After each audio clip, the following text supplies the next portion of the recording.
मंचर शहराच्या गजबजलेल्या बाजारतळ परिसरात आज एका दुकानाला अचानक आग लागली।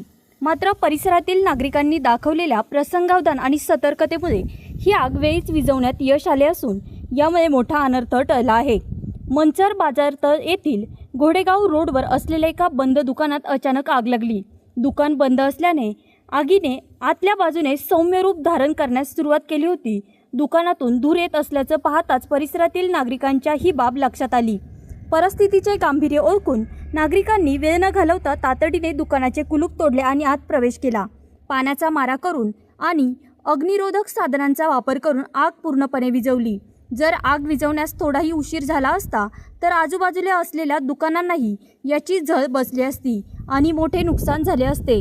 नागरिकांनी दाखवलेल्या धाडसामुळे दुकानाचे मोठे नुकसान टळले आहे।